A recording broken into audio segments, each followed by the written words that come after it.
morning, ladies and gentlemen. It's a pleasure to be here to assess the candidate doctoral thesis. Just few minutes to present the examining board that includes an international member, myself, Maurizio Petruccioli from the University of Tuscia in Viterbo, in Italy. Is a city in the north of Rome. It's a small university, but very good in terms of research. I consider this. Anyway, is a new university because it was born in the 80s. Okay. I am a microbiologist and environmental microbiologist, but I can consider myself as environmental biotechnologist. So, on my right, I have the secretary of the examining board, that is Maricel Grovos Calvo. Yeah. Coming from Catalan Institute for Research, Water Research in Girona. Yeah. She is an expert in analytical chemistry. Yes. And on my left, I have the other member, Francisque Xavier Prenefeta Boldou. Is the pronunciation correct? Coming from the Institute of Agri-Food Research and Technology in Barcelona, is like me, a microbiologist and biotechnologist, expert in fungi. So, just few minutes to list some of the point of the criteria that we followed in the assessment of the doctoral thesis. We consider, of course, the contribution made by the PhD student with this thesis to the subject area. We consider also the opportunity to continue or not the work, the suitability for publication, and of course the originality, the relevance or applicability of the study to the field, to the real application, the significant advance of knowledge, and of course also the possible impact also in terms of social economical environment. And of course we consider also, but in this case is present also, a stay abroad to another research institution. So we will try to assess this point in order to assess better possibly the doctoral thesis work. So I think we can give the word to the candidate. Okay, thank you very much.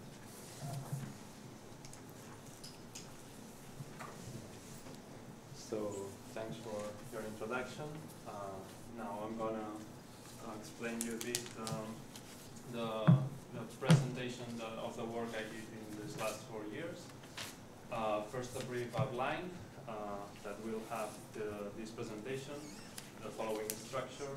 First, beginning with introduction, followed by objectives, brief hints of methodology. Results and discussions will have 4 research chapters, beginning with biosand filter from fungal bioreactor pretreatment to pharmaceutical removal. Then promising fungal species for pharmaceuticals removal in contaminated water, the identification of transformation products for certain pharmaceuticals, and fluidized bed bioreactors for pharmaceutical fungal biodegradation. And last, future work and conclusions if the committee thinks it's necessary. So, to begin with introduction, water quality has been a worldwide concern all over the world, but it globally began with the Industrial Revolution by the end of the 19th century, and by the beginning of the 20th century, the first wastewater treatment plants were designed and implemented, basically to remove organic matter and pathogens. But it was not until the appearance of the Silent Spring book by Rachel Carson in 1962 that environmental awareness, specifically for water and other components of the environment, was globally implemented with environmental legislation, politicians, and even political parties. Then, by the end of the 20th century, advances in the detection method in analytical chemistry allowed to detect the presence of a new group of pollutants called pollutants of emerging concern, which are chemical compounds, man-made or naturally produced, identified as a potential hazardous source without no regulation yet, and not biodegraded by conventional activated sludge treatments from wastewater treatment plants. Some examples are products that are used daily, such as endocrine disruptors, personal care products, etc. And most of them are xenobiotics, which means that they are synthetic chemical, foreign from a biological system, and that can cause adverse effects on human health or environment. Besides, there is a group inside these pollutants of emerging concern called micropollutants, which are usually toxic, persistent, and bioactive, and they are present at a low range of concentration, from milligrams per liter or below. And within this group of micropollutants, a very important group are pharmaceutical, which some are already investigated, but there's still a lot of them which are unknown and have unknown transformation products. So a brief sketch about the sources, the two main sources of these pharmaceutical active compounds in the environment are the excretions in the case of human health, the excretions of hospitals and private households. They end up into municipal wastewater, and this municipal wastewater network ends up into municipal sewage treatment plants, where they, as we said, they remain stable.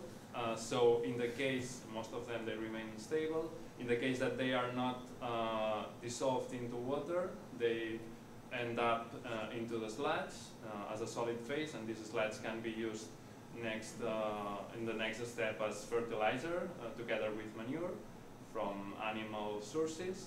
And on the other hand, there's in the case where the pharmaceuticals are dissolved into water, they end up into surface and groundwater. So in the case of the animal sources, their extraction is as well the main source, and both manure and ponds end up into soil as fertilizer for fields, and this again can leak out to the groundwater or surface water. So in this work we will study 13 different pharmaceuticals. They are very different in their applications. Some of them are heart disease drugs, others are painkillers, others psychiatric drugs, cytostatics, antibiotics, and even contrast media agents. In spite of their different applications, they all share in common a complex structure with aromatic rings in most of their formulas. Besides, some of them also have halogenated regions. So the proposed treatments that are actually implemented or investigated to remove these pharmaceuticals are physical separation and chemical transformation with all those three treatments for each, and they are the most implemented technologies nowadays. But there's also biotransformation processes, and this work is focused on the fungal processes, which are being investigated during the last decades. Biodegradation treatments possess several advantages, such as versatility, cost-effectiveness, eco-friendliness, but also some drawbacks, such as they are generally slower and they are usually barely less explored than chemical and physical transformation treatments. So, in specific for fungal biodegradation, we selected, or the fungi that are selected or able to achieve biodegradation of pharmaceutical are only fungi that are able to degrade lignin. Their ability to degrade lignin allows them to be, well, their features are enzymatic inspecificity, high tolerance to toxicity, no need for an adaptation process, and high accessibility. It has to be reminded that lignin is one of the most complex molecules in nature, so it's very hard to degrade for most of microorganisms. These 4 features make lignidolytic fungi be possible candidates to degrade pharmaceutical active compounds. So just to mention a few mechanisms, enzymatic mechanisms that these fungi possess, and that in this thesis are studied in several cases. This is the first case is Cytochrome P450. It is an intracellular enzymatic complex, and here a brief hint of its cycle. In the case where a drug is treated by this enzymatic complex, in the presence of oxygen, this oxygen is reduced into water and the drug is oxidized. On the other hand, a lacase is an extracellular enzyme, highly polymorphic and with copper atoms in its active site, and the oxidation reaction also takes place in presence of oxygen and reduction to water. Last, manganese peroxidase is also extracellular enzyme, and needs the presence of manganese to oxidize several compounds. And its active center has an atom of iron. So, more focused into the microbiological aspects of fungi, we have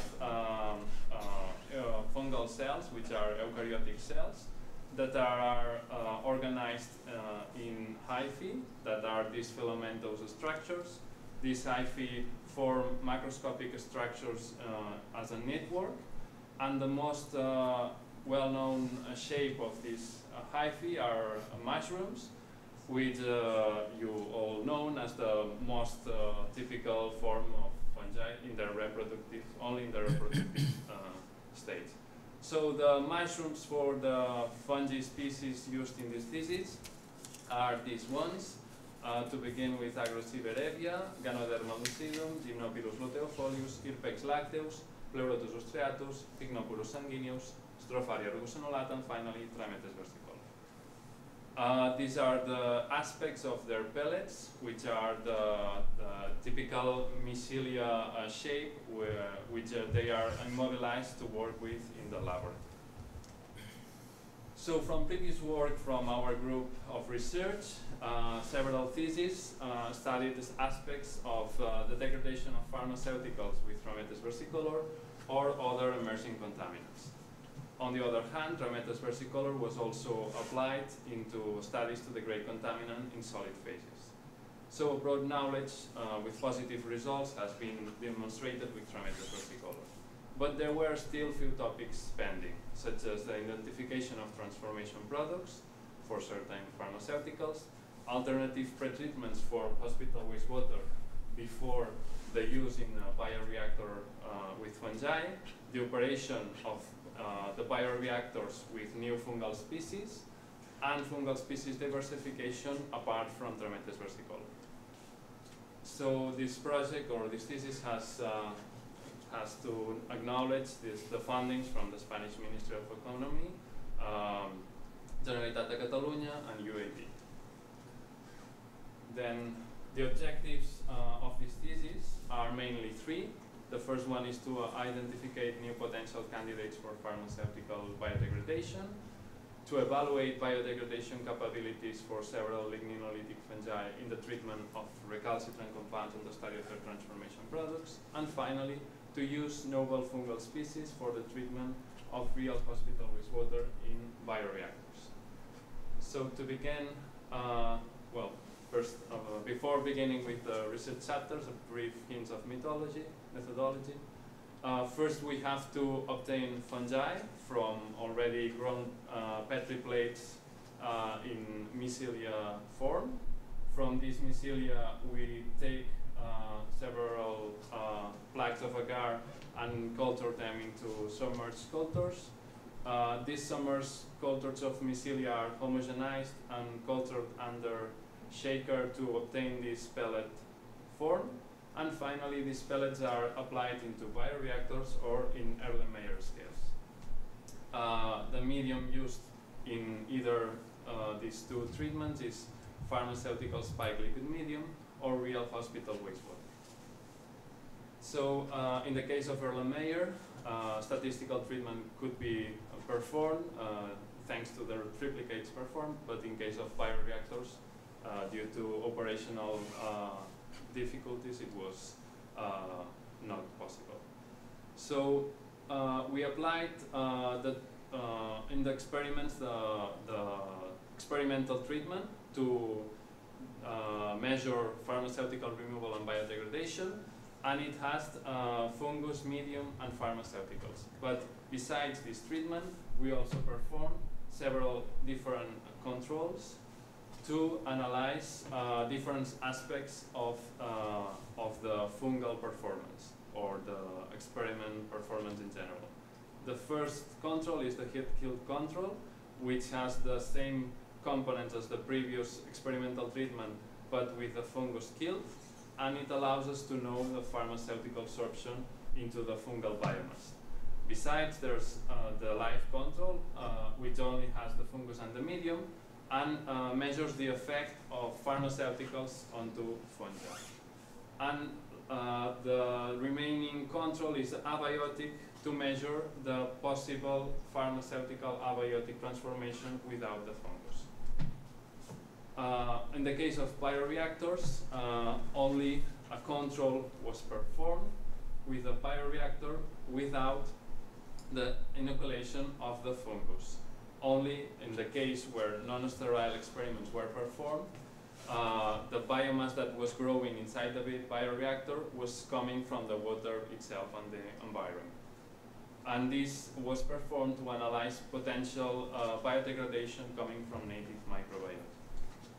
So a list of routinary analytic procedures, lacase and manganese peroxidase enzymatic activity was measured, also glucose transformation, glucose concentration by IC.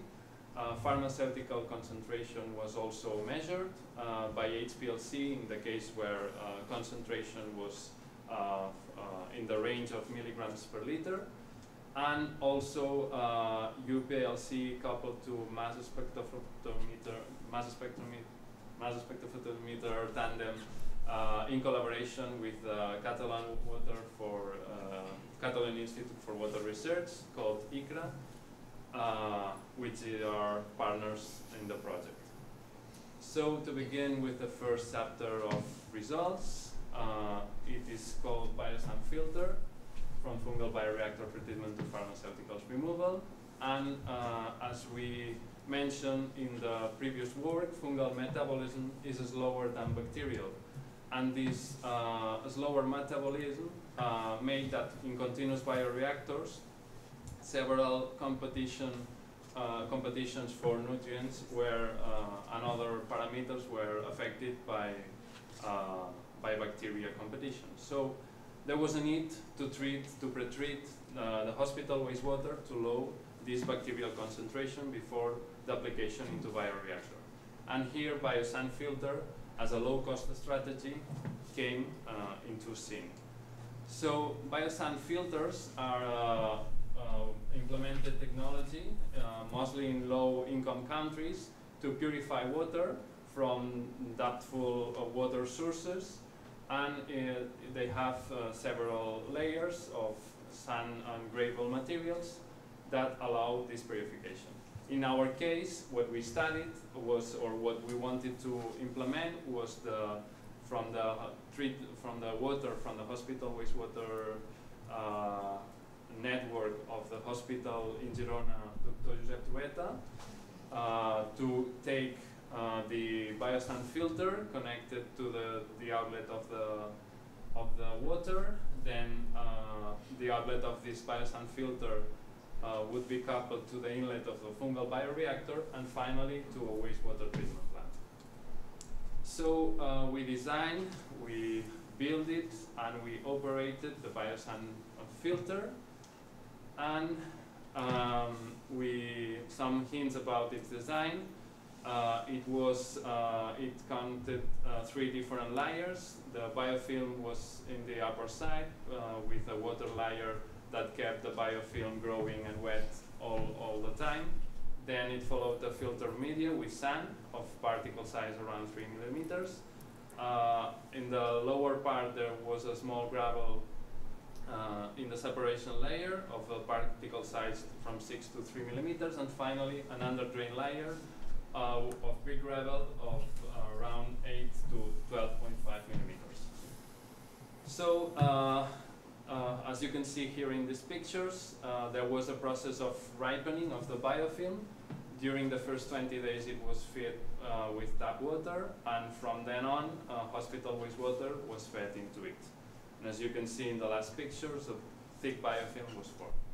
So in the study for the bacterial reduction, as we can see in this plot, heterotrophic plate count GAR at 57 degrees showed us that the differences between the inlet and the outlet were never superior than 10 to 2 units. So when we saw that this difference was so low, the biosand filter strategy as a pretreatment was discarded, but then a new hypothesis was born.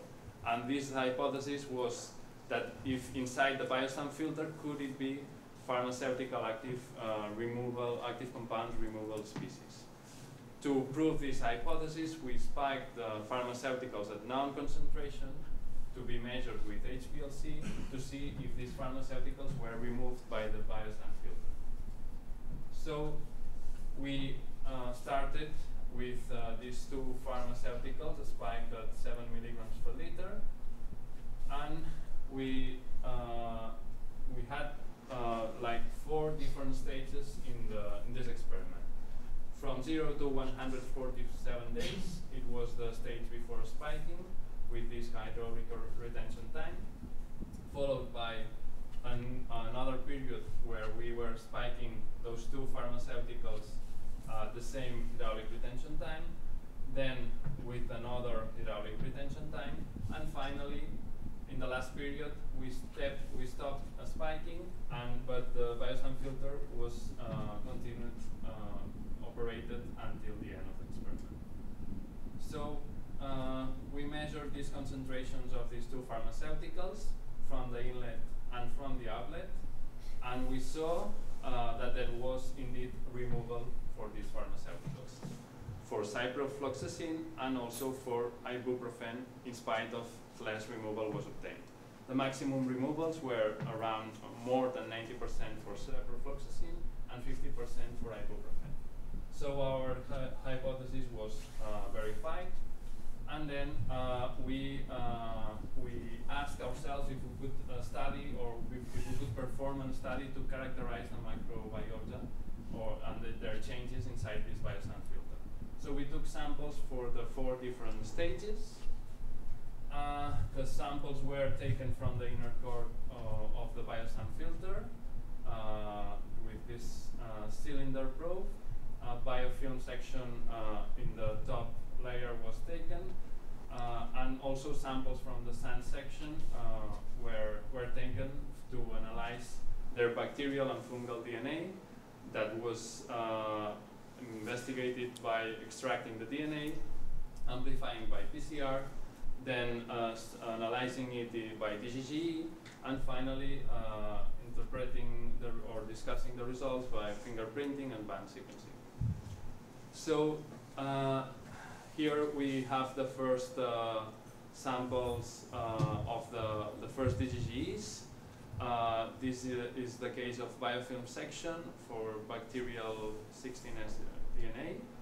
And as we can see, there are 3 replicates per each sample, per each stage. And there is quite heterogeneity of the samples. And here you can see in the dendrogram the clusters divisions between heterogeneity. You can see that from the 4 different stages, the first two stages are grouped, whereas the last 2 are also grouped in a first cluster division. This means that the main difference in this case of biofilm and bacterial samples were the hydraulic retention time change. Whereas in the case of bacterial bacterial DNA from the sand section, the most important difference was marked by the spiking, since we see that the first and the last stages where spiking was not produced, they are more similar than the 2 stages where the spiking took place. Then in the case of fungal samples for biofilm section, we see that the differences are mainly in the last treatment compared to the 3 first treatments. This means that there was probably a long-term effect of the pharmaceuticals applied, and this long-term effect involved mainly the last stage without pharmaceutical spike.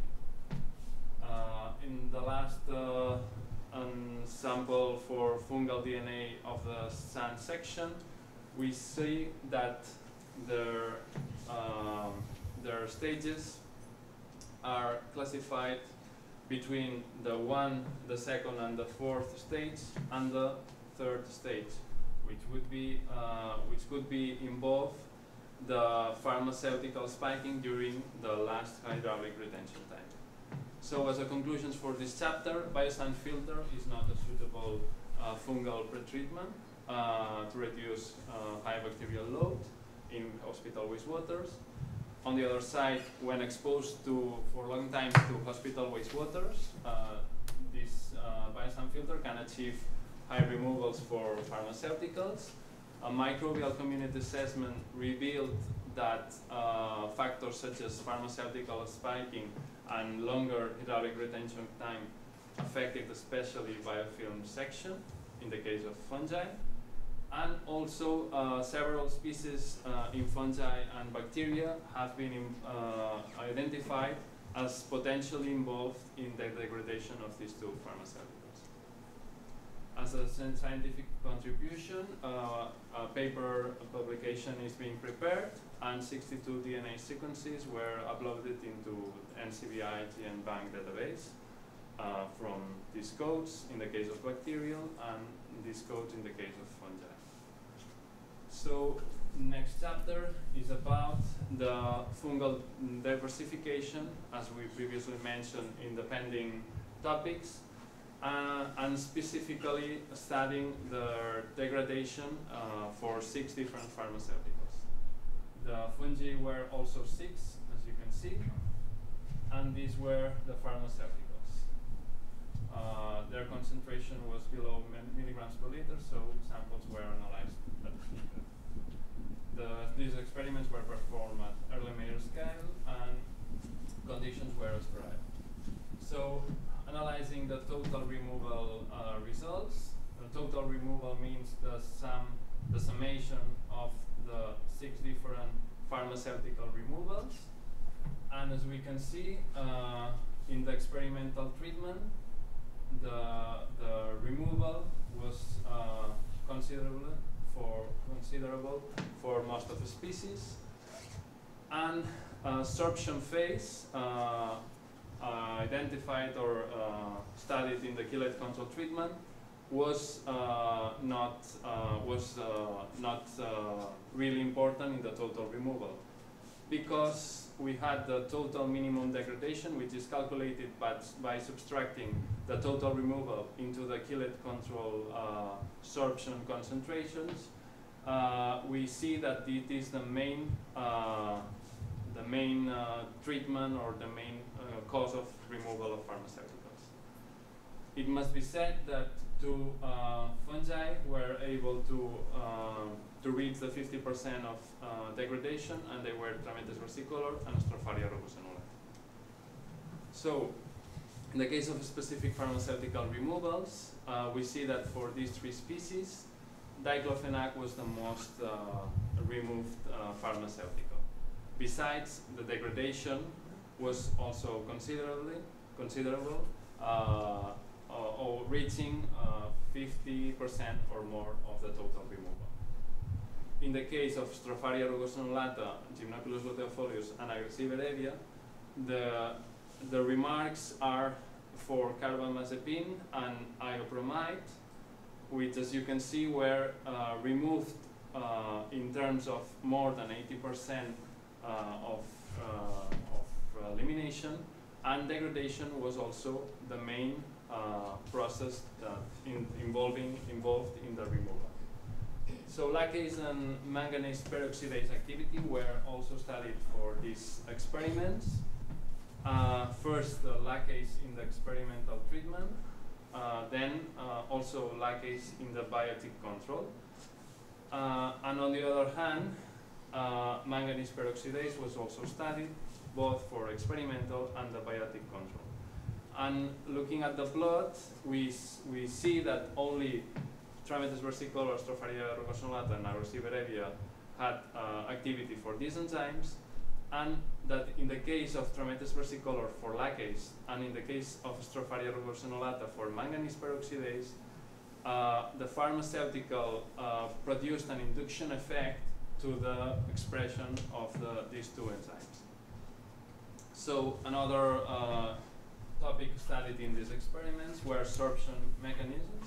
Sorption mechanisms are 2: adsorption, which is based on the property of the pharmaceuticals to get attached into the surface of the biomass, and also absorption, which is the property of pharmaceuticals to penetrate into the biomass. So there are 2 main methods to calculate sorption. One is the Indirect Method. It is generally used in our group. It involves the use of 2 treatments, experimental and the killet control, and we only measure the lipid phase pharmaceuticals in the both treatments. From subtracting the pharmaceuticals present in the liquid phase of the killet control, we are able to understand the degradation, the minimum degradation produced in the experimental treatment. So we have the total removal, the adsorbed fraction of pharmaceuticals that are not removed or that are removed in the killet control, and the biodegraded fraction in the pharmaceutical eliminated in the experimental treatment. So there's also another method to calculate this sorption of pharmaceuticals and degradation, which is mass balance method, which doesn't need killet control, and is based on the mass balance calculation only in experimental treatment. So we have the mass balance at the beginning, which is the mass of pharmaceuticals corresponded to the volume of pharmaceuticals at the concentration spike.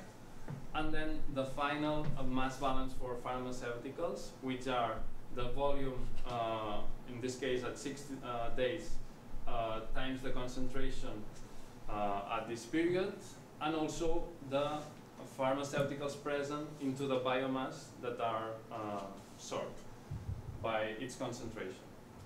By measuring both the liquid phase and the solid phase, we can get the mass balance and the degradation and the fraction of sorbed pharmaceuticals. But there is a limiting factor, which is the extraction method of the pharmaceuticals in the solid phase. So first of all, as an example, we see that here in the initial pharmaceutical amount, that would be the first equation of the mass balance, we have the total amount of pharmaceuticals spiked. But then, if the solid phase extraction has gotten good recovery results, the results must be similar for the two amounts of pharmaceuticals, because this treatment is the killet control, and we see that if there's not biodegradation, we should only have the same mass balance. So the third column is the biodegraded treatment, and in case of the mass balance, due to biodegradation, it has to be lower. Finally, when we have these three columns, we can calculate the mass balance degradation, and we can compare to the indirect degradation. When we compare the two methods, we see that most cases are equivalent, but only in the case of diclofenac, we have minor degradation in the case of indirect calculation. This means that apart from diclofenac, for the rest of pharmaceuticals, the pharmaceuticals that got sorbed into the biomass remain not degraded. So at 6 days, pharmaceuticals sorbed were not degraded.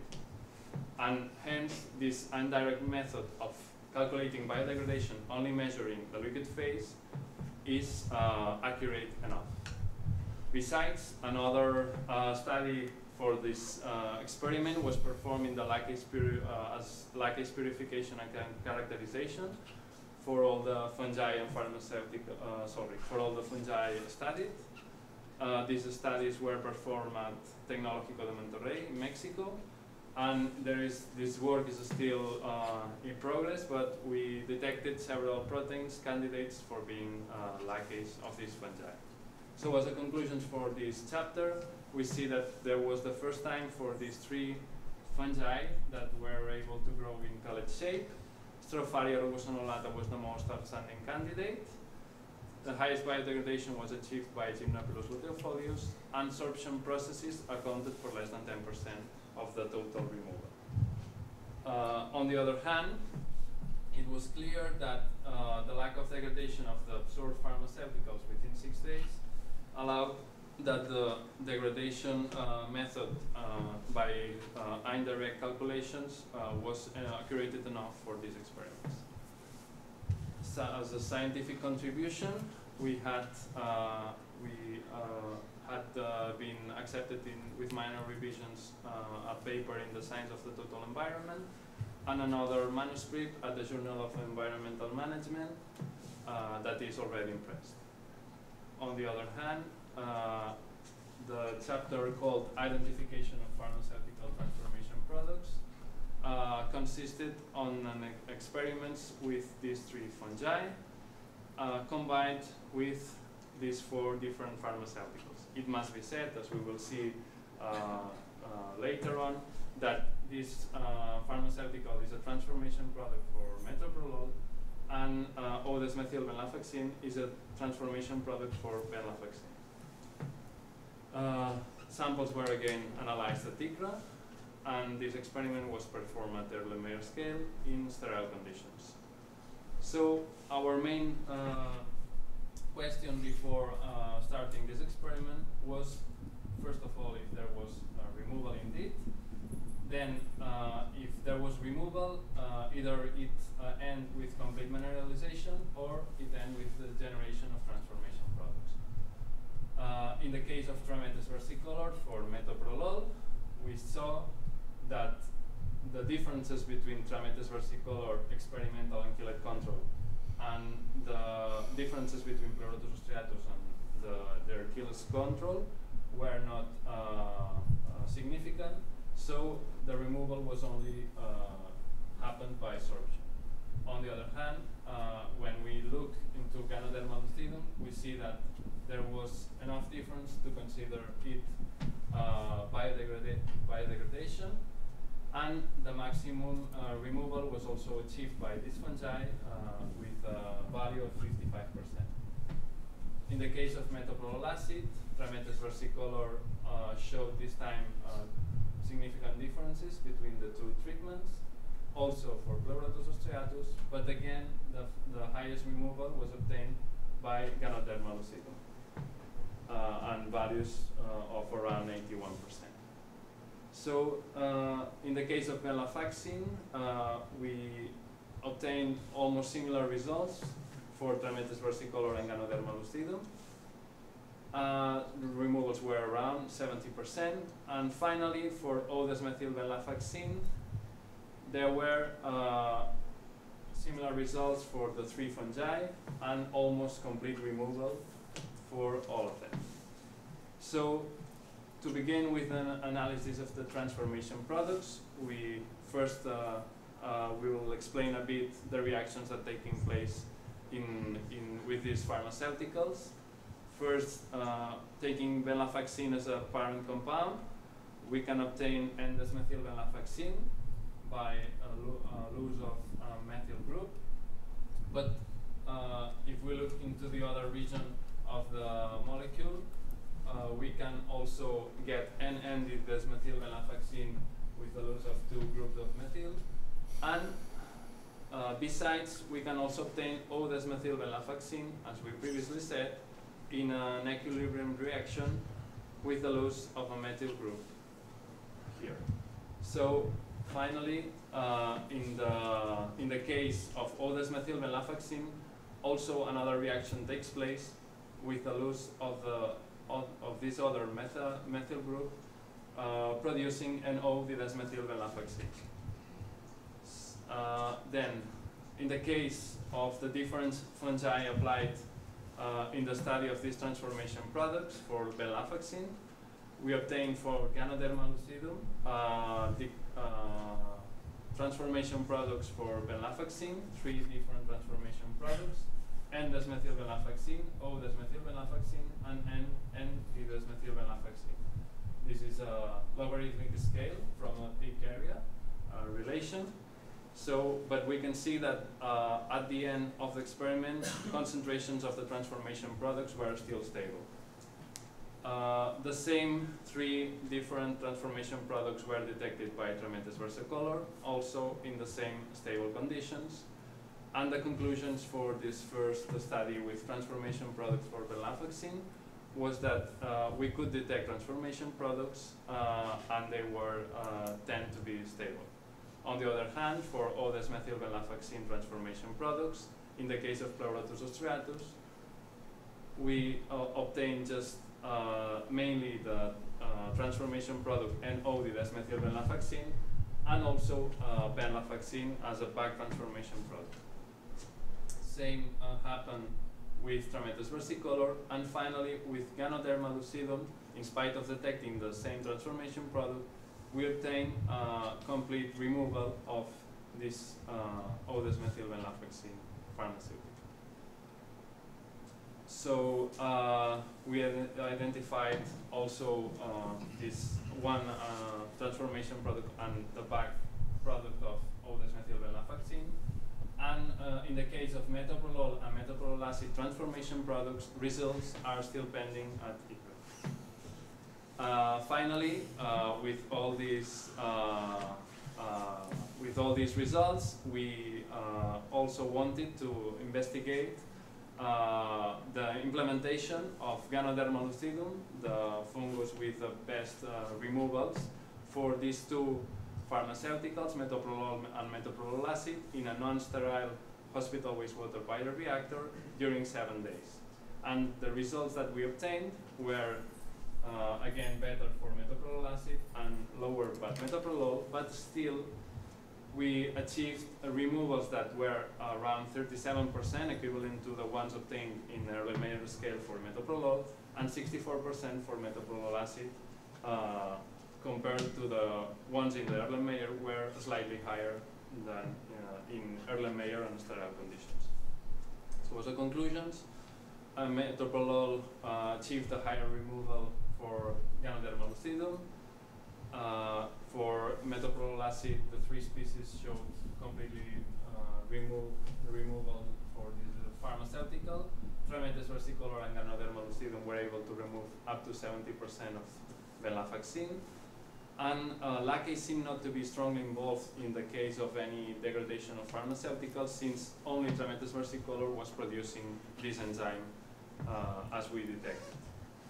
Up to 3 recalcitrant transformation products were detected for venlafaxine and O-desmethylvenlafaxine, and in the case of O-desmethylvenlafaxine, venlafaxine was identified as a back transformation product.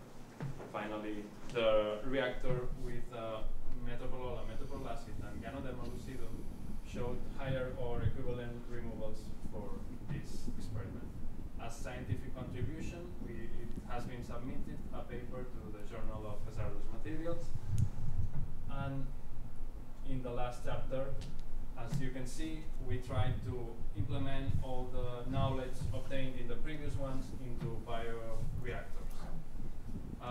The bioreactors we used are fluidized bed bioreactors, and as you can see in this sketch, the bioreactors are the air supply is fed from the lower part, and both acts as aeration and agitation process.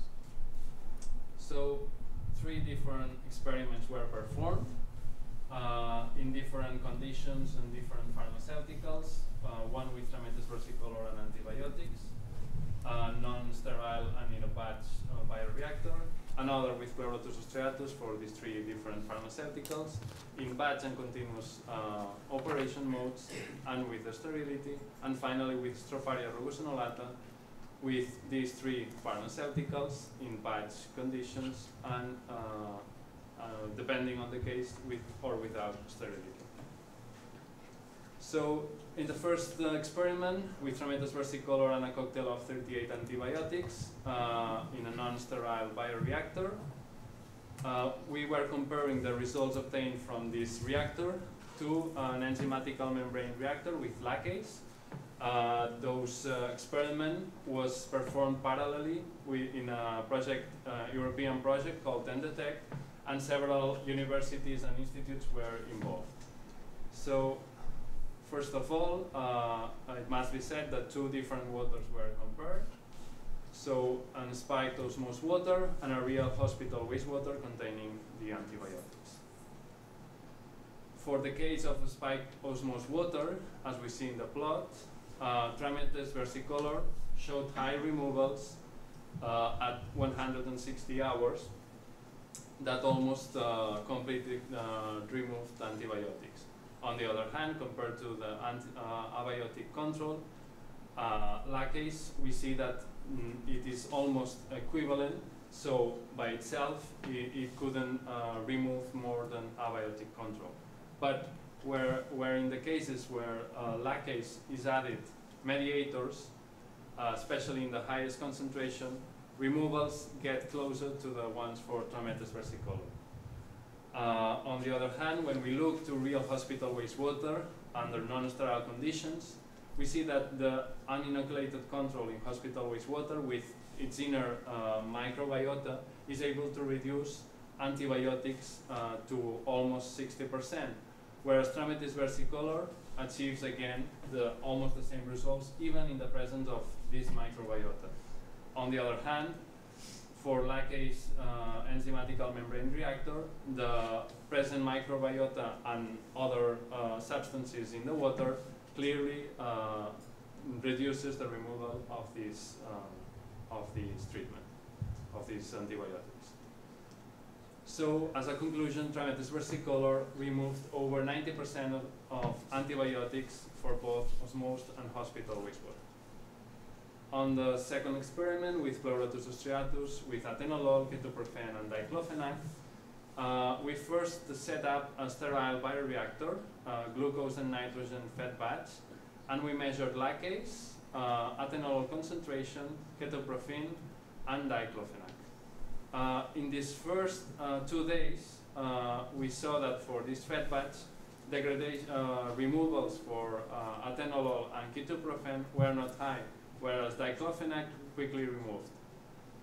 Once seen that Diclofenac was almost completely removed, at 2 days we performed an extra pulse of pharmaceuticals to study their removal again. In the case of Diclofenac, again, its removal was very quick, but for the other 2 pharmaceuticals, in this case, removal was higher than in the previous 2 days.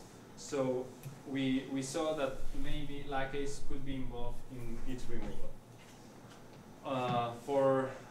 On the other hand, we tried another attempt of this reactor, also in sterile conditions, and beginning with glucose and nitrogen fed batch operation. These are the first 7 days, and as you can see, for Atenolol concentration, the trend was the same, not quick removal during this fed batch operation, but once we started or we shifted into continuous operation, the removal started to appear. Especially also we thought that it could be involved a lacase, and since as we can see, their activity was higher.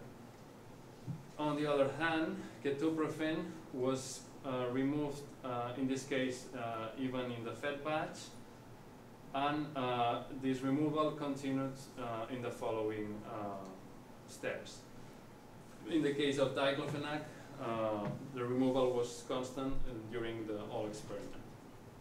So we were especially interested in this peak of lacase, since we saw it not only that it was coinciding with a higher retention time, and hence this lacase could be accumulated inside the bioreactor, but also it coincided with a high growth of biomass, which was not motivated but by glucose or nitrogen addition.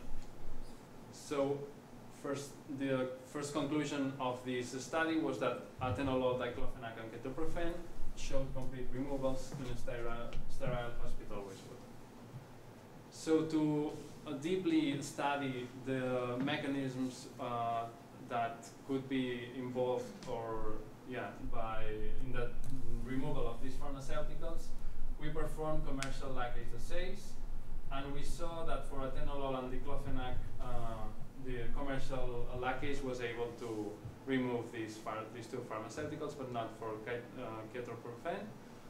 And in the case of Cytochrome P450, Diclofenac was indeed involved in this Cytochrome P450 removal, but Ketoprofen could show signs to be affected as well by this enzymatic complex.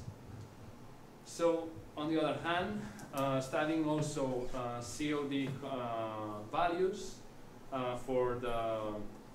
during this continuous operation of the bioreactor, we saw that there were clear differences from the inlet and from the outlet, and this indicated or suggested that indeed those high growth in biomass was motivated by a consume of COD. Hence, besides this experiment, there was another study made at the Nuclear Magnetic Resonance Services from the UAB to detect transformation products for Diclofenac and Ketoprofen. It was previously reported that for Trametes versicolor, 2 transformation products were detected, and also these same 2 transformation products for Diclofenac and Ketoprofen were again detected for Pleurotus striatus. And in this case, as you can see, at 7 days, they are completely degraded. So, last, the Stropharia rugosonolata reactor, we wanted to study several parameters such as pH, oxygen, and some hints in enzymatic activity. Under sterile conditions, we first wanted to question whether pH control was required. And as it can be seen, without pH control, starting with a pH around 8, Stropharia rugosonolata can acidify wastewater until a pH around 4, which is the optimum. But excessive acidification below 4 made necessary to switch on the control pH. So control pH was required, but only to avoid excessive acidification. On the other hand, we also asked if enough oxygen supply was administered. And in this case, compared to Strametes versicolor, we see that the same rate is not sufficient for Stropharia rugosonolata. These two parameters combined, especially the excessive acidification, provoked a cellular lysis in the bioreactor. So from then on, parameters showed random values. On the other hand, we see a peak in enzymatical activity of lacase and manganese peroxidase during the acidification process. Concerning the study of the removals for carbamazepine, iobromide, and diclofenac for the same bioreactor, we saw that carbamazepine and iobromide were very removed, but diclofenac was completely removed, coinciding with a manganese peroxidase peak. And so the values that we obtained for removals were 100% for diclofenac, 50% for iobromide, and 20% for carbamazepine. Finally, another non-sterile, in this case, reactor was obtained. And COD reduction was also achieved for Stropharia rugosonolata, but since non-sterile conditions apparently affected the performance in the removal of this fungus, carbamazepine and iobromide were less degraded or less removed than the previous experiment. On the case of diclofenac, the removal was steady but efficient. So Stropharia rugosonolata was able to reduce COD from hospital wastewater, scarcely removed in non-sterile conditions iobromide and carbamazepine, and Stropharia rugosonolata slowly removed diclofenac. As a conclusions, for the first bioreactor, we saw that Strametes versicolor antibiotics were removed almost 100%, and the two cases with the two waters. But enzymatical membrane reactors were not able to treat hospital wastewater non-sterilely. On the case of Pleurotus striatus, the complete removal was achieved for diclofenac, where Cytochrome P450 and lacase seem involved. Ketoprofen, where Cytochrome P450 could play a potential role. And Atenolol is transformed only in the case where high lacase activity is detected. Pleurotus striatus and Stropharia rugosonolata were able to reduce COD in wastewater. Stropharia rugosonolata acidifies the initial pH of hospital wastewater, but pH control is required to avoid excessive acidification. And the total removal for diclofenac was obtained with this fungi, but not in the cases of carbamazepine and iobromide that were dramatically affected by non-sterility. Finally, scientific contribution. The case of Pleurotus striatus bioreactor was published in a Biotechnology Progress journal, and also these results were presented in the leading edge conference of the last year in Jerez. So, future work pending for this thesis is the identification of the enzymatic systems involved in the pharmaceutical degradation of novel species, optimizing pellets growth. The conditions for these novel species are required.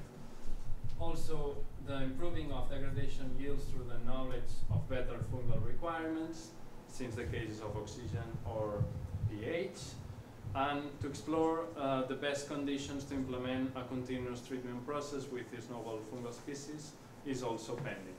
Finally, to study the relationship between fungi and native microbiota in wastewater is crucial to understand the combined effect on pharmaceutical active compounds degradation in non-sterile hospital wastewater. If the jury thinks it is convenient, I would read the general conclusions, or otherwise, I skip them.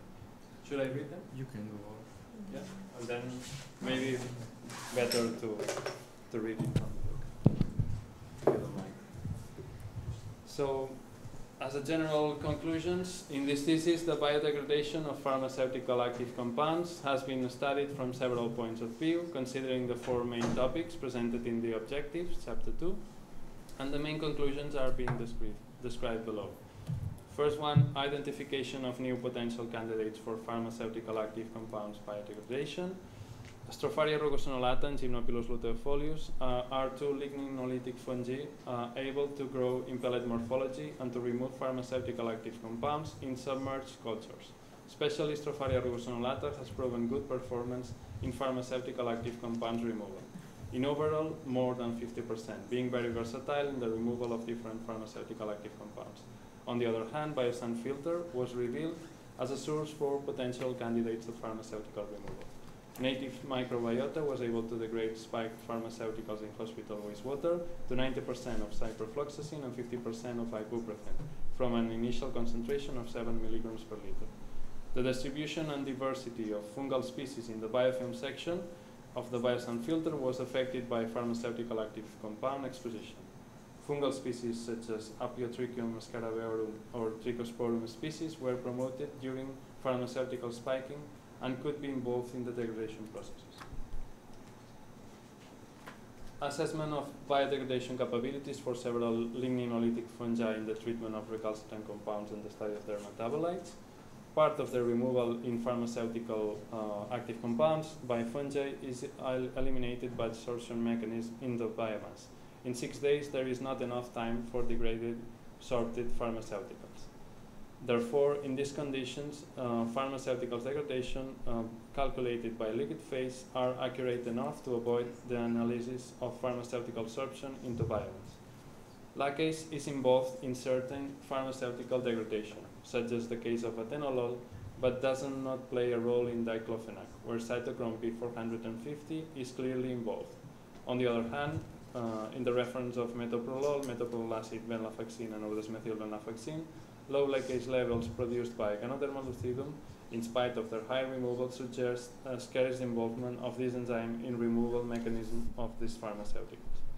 In degradation study of metoprolol, metoprolol acid, venlafaxine, and O-desmethylvenlafaxine, comparing the three fungi, the best removals were obtained by 50% for metoprolol, 81% for metoprolol acid, and 70% for venlafaxine, and 100% for O-desmethylvenlafaxine, achieved mainly by Ganoderma Lucidum. Degradation products in the case of venlafaxine and O-desmethylvenlafaxine were investigated, and 2 transformation products were identified. In controlled conditions, Trametes versicolor was able to achieve 100% elimination of several antibiotic compounds in synthetic wastewater and real hospital wastewater, both under non-sterile conditions, and with overall eliminations over 90%, compared to the 70% achieved under sterile conditions for enzymatic membrane reactors. Implementation of the treatment of real hospital wastewater in bioreactors. In this case, Ganoderma Lucidum treatment for metoprolol and metoprolol acid in a fluidized bed bioreactor showed even higher effectiveness than the removal in Erlenmeyer. Pleurotus striatus in bioreactor was able to degrade Atenolol and diclofenac, spiked to sterile hospital wastewater operating in continuous mode with hydraulic retention time for 3 days until 32 days.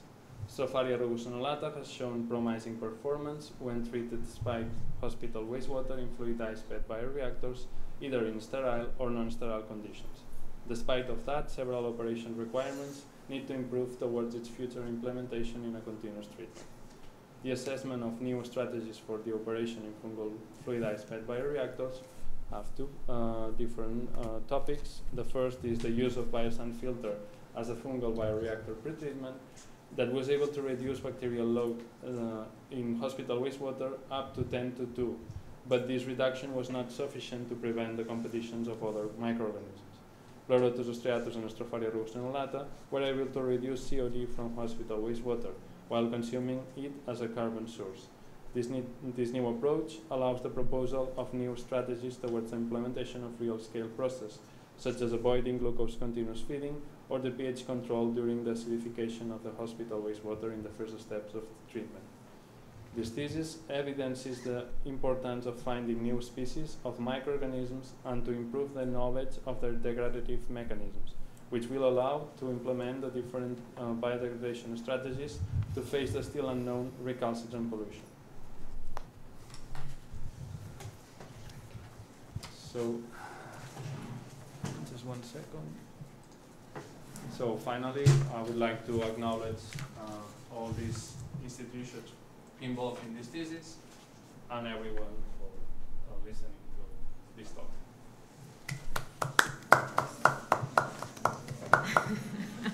On me? No? No. We'll do it at the end after the question. After Yeah. the question. In No, my he case, yes. generally in my university, there is the first step and the second step. Okay. So we have to Anyway, house. Okay. No problem. More expressive than you maybe. Yes, exactly. Okay, we can start with discussion and. Yeah, I will start. Yes. Okay. Yeah, first of all, I would like to thank the supervisors for inviting me to take part of this board, and I also would like to congratulate you and the candidate for the excellent work that you have been done in this thesis. I mean, by reading the thesis, you can really see that there's a lot of work behind it, a lot of experiments, and also it's really well written and it's very pleasant and easy to read, which is also grateful when you need to read such a long manuscript. But also I would like to ask you a few questions. They are mainly curiosities or some clarifications. So I would like to start maybe with the structure of the thesis. So in the objectives, you start citing from early made scale experiments, so small scale experiments, to larger scale experiments, not to going to bioreactor. But then in the chapters, you did it the other way around. And why did you choose to organize the chapters this way? You mean first I talk about bioreactors? In the objectives, you start saying, like, you cite the experiments that you did at early made scale. Yeah. And then you go from there saying, and later we did experiments in bioreactor scale. Yeah. But then when you start explaining the chapters, you don't do it the other way around. Yeah. And I was curious why you decided to. Yeah. Especially in the case of the first chapter, that is mainly the most different chapter from all the other chapters that talks about this pretreatment for fungal bioreactor. We thought that it would be better, being the case of a pretreatment, to talk about it in the first case, and then after this chapter we indeed began with the Erlenmeyer scale, and then afterwards with bioreactor. Okay, I was only just curious. But okay. No. Also, like in the introduction, you mentioned a lot of alternative treatments to the conventional treatments to treat wastewater, and that maybe they are more effective in removing pharmaceutical residues. But I thought it would have been useful also maybe to include a discussion of what are the advantages of fungal treatments compared to maybe membrane bioreactors or advanced oxidation processes or so on. So maybe could you highlight maybe what are the main advantages or the positive things of these treatments? Well, mainly nowadays it is true that this technology, fungal bioreactor, it hasn't been applied yet to a bigger scale, so such as membrane bioreactors and other technologies. But we do see that probably for treatments that involve low cost technologies, fungal biodegradation would be a good solution, mainly for the cost, but also well, depending on the technology that you would compare, because in the case of membrane bioreactors could be more or less comparable in terms of speed, or depending, of course, of the biomass involved in the membrane bioreactors, but could be equivalent somehow. And in the case of other treatments, such as physical and chemical treatments, of course, the cost effectiveness is superior. Okay, thank you. Yeah. Also, I wanted to ask you, like, these treatments, the fungal treatments that you are investigating, are they more intended, like, to be applied as a decentralized treatment, for instance, in the case of hospital wastewater, like an on-site treatment, or more like thought as a larger scale? Yeah, no, I think that the main application, or the ideal application, would be the on-site and the specifically for hospitals treatment, where the concentration of pharmaceutical is higher, and hence the removal could also be higher. The more diluted pharmaceutical concentration, generally the more difficult to remove it in general, but specifically for pharmaceuticals. Besides, as you can see, the scalability of the process also could highlight some tricky points for this technology, because in other technologies such as physical treatments, this scalability is probably easier than. Okay. Then I also wanted to ask you about the criteria that you use to select the target pharmaceuticals in each one of the chapters. No, so like in the first chapter, you only analyzed 2 compounds, no, ibuprofen and ciprofloxacin. And you didn't include, but you mentioned in the thesis that you tried to analyze other compounds, but there were some problems. So I would like to know maybe what were these problems also.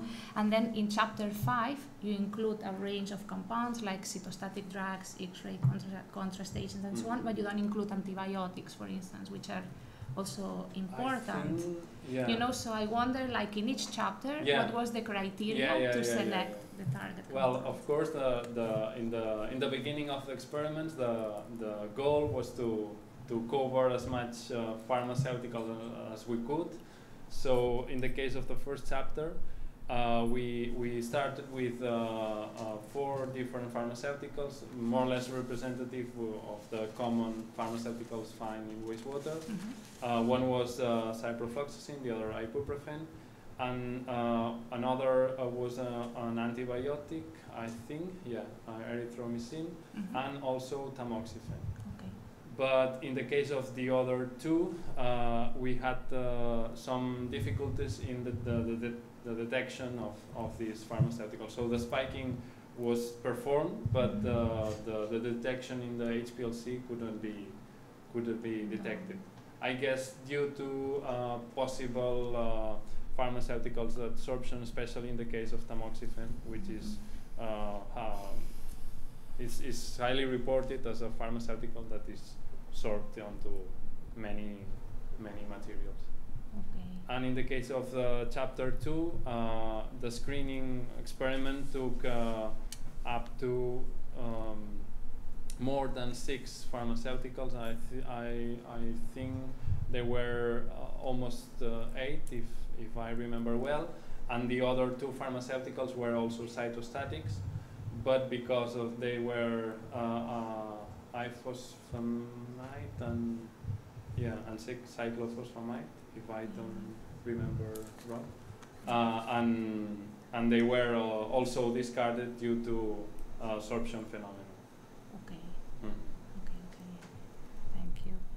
But also in this chapter 4, I wonder, like, since you had collaborations with ICRA, the possibility to analyze the samples by SPE and LCM SMS, would it have been, did you contemplate the possibility maybe to perform these experiments without spiking the wastewater and just, you know, take samples and analyze? Because normally these compounds are found at really high concentrations in the wastewater, and maybe you didn't need to do the experiments of spiking, just maybe and analyze for a wider range of compounds. Was it contemplated? You mean just to take hospital wastewater? Like, yeah, the same experiments that you did, but without spiking the wastewater. I mean, did you contemplate this option to to perform the experiments without spiking and covering a wider range? Yeah, well, in the case of, for instance, in the last chapter with hospital wastewater for the treatment with Trametes versicolor, what we did was to analyze antibiotic solid phase extraction and this type of analysis. But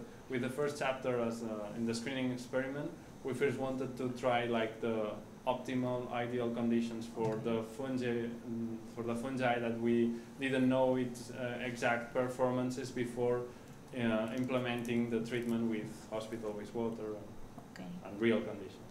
Okay. And regarding these experiments also from the biosand filters, I wanted to ask, why did you spike at such high concentrations? Well, mainly because of detection. We were afraid to not be able of detecting the pharmaceutical. Yeah, because you did with the HPLC UV, right? Okay. Yeah. Okay. No, it's fine, I mean. And then also, one of your conclusions is that the biosand filters, are not enough or good enough to remove the bacterial load. And I was wondering if there are any other strategies that could be tested beside this. Yeah, indeed. I'm not sure if there are some colleagues of my group here, and they are working with these several strategies, such as UV treatments before coupling into the inlet of the fungal bioreactor has been studied. Also, coagulation flocculation with good results from at least until now. It was one of the best pre-treatments that we found. And as you probably have read in the thesis, some of the wastewaters used in the bioreactors have been previously flocculated and coagulated to avoid the bacterial competition because of that. Okay, thanks. Also now moving to chapter 5, I have a few questions also. Like, there you investigate 6 compounds, but only 4 of them are assessed for the sorption. And why only 4? I mean, it's because the method was established for only 4, or maybe I didn't understand. Yeah, no, it's true, it's true. I'm afraid that, again, detection method is the answer. For this method, it was a method implemented at ICRA, and solid phase extraction methods, where, a new solid phase extraction method was implemented generally for all the pharmaceuticals. So, being, as you saw, such a different structures and its inner complexity of all pharmaceuticals made that some pharmaceuticals couldn't get accurate or higher recoveries for this. Yeah, I understand. I mean, we have these problems very often. The other question was, like, I guess that a specific method was developed to assess the pharmaceuticals in the biomass, but this work has been published already or not? Yes. Well, it was. It's actually not published yet, but it is under minor revisions in the Science of the Total Environment journal. So it is. And also, another question about the analysis. I don't know if you know, but in case that you know, I wanted to ask you, like, for the quantification of the target compounds in the liquid phase, in the liquid, the calibration curves were prepared in medium or in solvent. And if and the other question was if, like, isotopically labeled standards were available for all the target compounds for the quantification. in both liquid and the solid phases for accurate quantification. Yeah, in the case of what we usually did was to add internal standards to the samples that we were sending to ICRA for analyzing. And then, if I have understood well, because this work I didn't perform it, but if I understood well, they were having those standards of measurements with the same matrix that in the experiment. Yeah, exactly. Thanks. No, because this is more accurate. Yeah. And I thought maybe, since you communicate with them, you can know some of the analytical when we were sending the samples, we usually were sending the experimental on the several treatment samples. Some of them spike with the internal standard, and also certain volume of the initial medium for this proposal. Okay, thank you. Okay, so also regarding the methodology, I just have a question in one of the phrases that you can find in page 109. It's just like a curiosity, no? That you say that lastly, 10 microliter of an internal standard mix at 10 nanogram microliter EDTA were added. I think maybe this is a mistake, no? Because then you talk about the beneficial properties of EDTA and so on, but I guess that you refer to the EDTA that is used for the extraction. Yeah. No? Not that the internal standard contains the EDTA. Oh, no. No? Yeah, that's a mistake. Yeah, sorry. Okay. yeah. It's only for protocol purposes to summarize maybe, or to counteract the presence of chlorinated chlorine in the water. Okay. To avoid the interaction with the transformation products. Okay. The presence of this component. Okay. And then, I wonder also, like in chapter 6, that why you didn't include the species Stropharia rugose annulata, no? Since in the previous chapter you mentioned that it's one of the most promising species and so on, and here you test 3 different fungus, but you don't include this one, and I was wondering why. Yeah. we also were how to say not really. The thing is that the results, the definite results from the experiment, the first screening experiment, we receive it later, after the performance of this experiment. So from a background of literature and previous works, we somehow try to follow the next experiments with the fungi that we thought that they could perform better, but without knowing or without being able to know the results of this experiment yet. Okay. So yeah, it was a pity. Okay. Then another question was like, why did you select Metoprolol, for instance, instead of Atenolol? Because here in Spain, maybe you detect more Atenolol, it's more consumed. I was wondering why you selected Metoprolol and Metoprolol acid as target. Yeah. Well, this in this case. It was mainly, I think, that in European in the European Union, Metoprolol somehow was apparently more how to say, it was more popular to study or somehow, and ICRA also somehow tried to put the efforts on this compound. Okay. So I think besides, that to compare with other projects, I guess. Yeah, probably. Okay.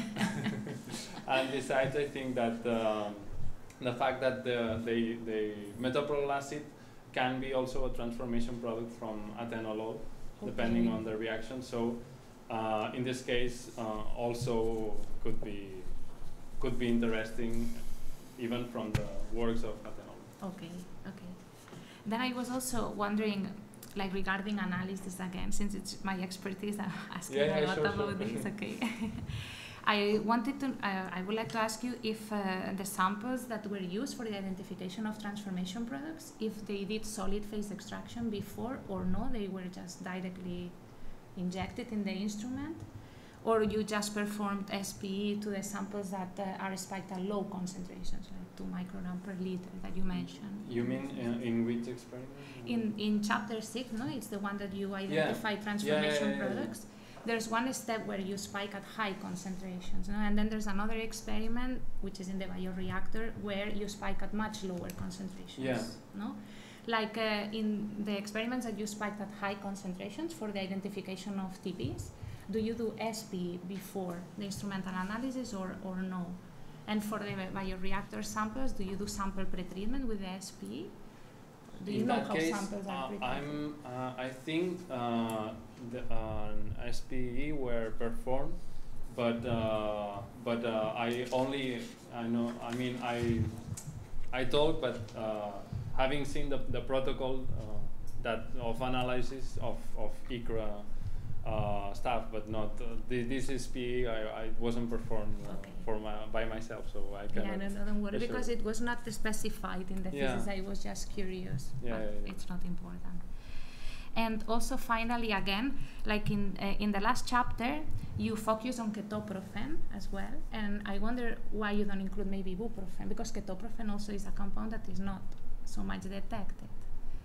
Yeah, that's true. But in our group, we are using it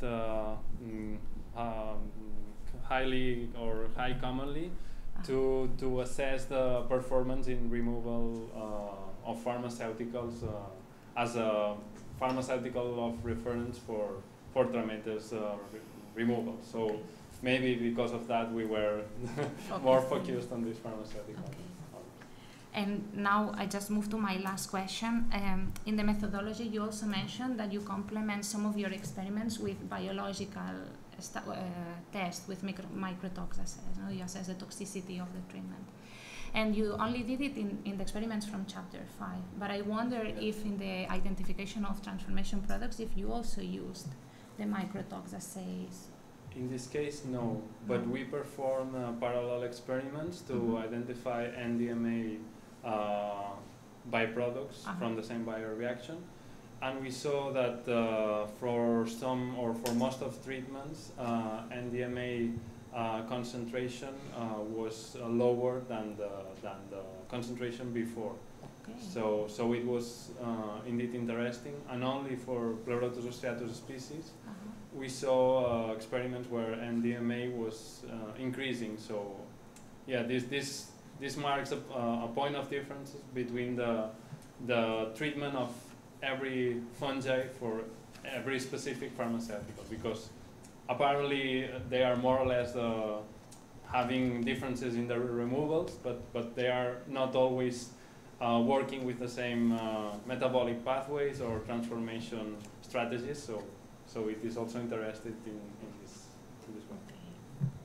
So thank you. So that's all for my part. I just want to congratulate you again, and also for a very nice presentation that I didn't say it at the beginning. It was also helpful and very clear. Thank you. Now, my colleague. Okay, so thank you. Before starting, I would also like to thank the supervisors for inviting me to join this committee, and I would like to congratulate the doctorate for this amazing work. I mean, you really did. You combined a lot of different techniques from more chemical analysis, microbiology, more molecular techniques, and also bioreactor experiments, which I know that they imply a lot of work, and some weekends that you really have to go and control your reactors. So congratulations, and the result is excellent. I also add my comments to the opinion of Dr. Gross that the thesis reads very well.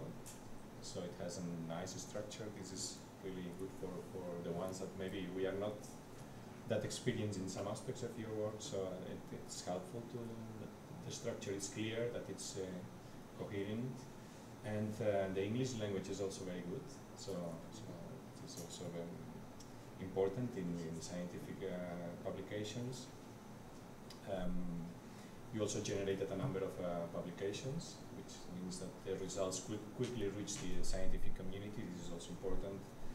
And I would also like to congratulate you for the image of your thesis. I mean, this is really brings a good connection between fungi and water. Yeah, I don't know how you got the inspiration for this image. Is the picture from you? No. I didn't take it. It was just I was googling pictures between fungi and water, and this picture appeared, and luckily it was free from copyrights and stuff like that. So yeah, thankfully it was an excellent choice anyway. Thanks. So, but then concerning the structure, I was a little bit puzzled by the fact that you start with this pre-treatment. I mean, if the logic is that the bacterial load poses problems in the liquid phase fungal bioreactor, then to me it would make more sense that you present the pretreatment as consequences of those problems. And actually, I don't see in your thesis why this is a problem. I mean, you don't mention or you don't provide experimental evidence that reactor failure because of bacterial overload, and so that it justifies then that you try to implement this pretreatment. Could you elaborate a little bit more on this aspect? Yeah. Especially in my thesis, this hypothesis is not explained because most of the bioreactors that I performed were in batch operation. And in the case where continuous operation was performed, luckily for the species such as mainly Pleurotus striatus, the bioreactor in that case grows or gives so much that probably contamination by bacteria couldn't be superior than fungi microorganisms. So anyway, in the case of bacterial contamination, it has proven especially being conflictive in continuous bioreactors. And in our group, several cases of this continuous bioreactor have started to fail around 15 days. Not only because of bacterial contamination, but it is a crucial factor. So when we are trying to apply in non-sterile conditions the treatment with Trametes, we see that without any inoculation of fungal biomass into the bioreactor, the fungi inside the bioreactor starts to produce cellular lysis, and then the bioreactor loses its removal capacities. So in the way that we are interested on maintaining those removal capacities, we want to keep the fungus alive and not affected by bacterial contamination. Okay, yeah. And do you have an idea of how low this bacterial load has to be so that the subsequent fungal reactor can work properly? I mean, there's a certain minimum? Yeah, we didn't perform any experiments to find a particular threshold, but of course, starting with concentration so high as more than 10 to 9 CFUs per milliliter, where a reduction of only 10 to 2 times as maximum, it was not significant approach. This is also surprising because if you look to the literature on slow sand filters, for example, which of course they are used in wastewater treatment, but also in in horticultural hydroponics, where the focus is really removing bacterial pathogens, and usually they get much higher removal efficiencies. At least three log units.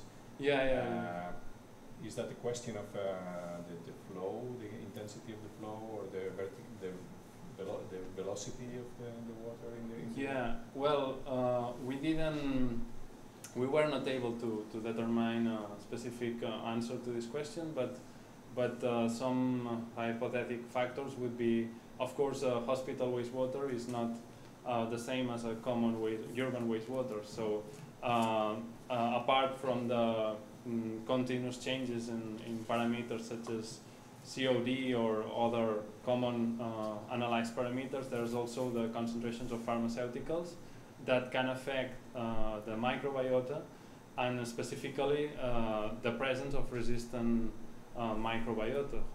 Then it could be that some strategies that the fungi can use against bacteria are not applied or do not have any effect on microbiota affected or that possess resistances to pharmaceuticals.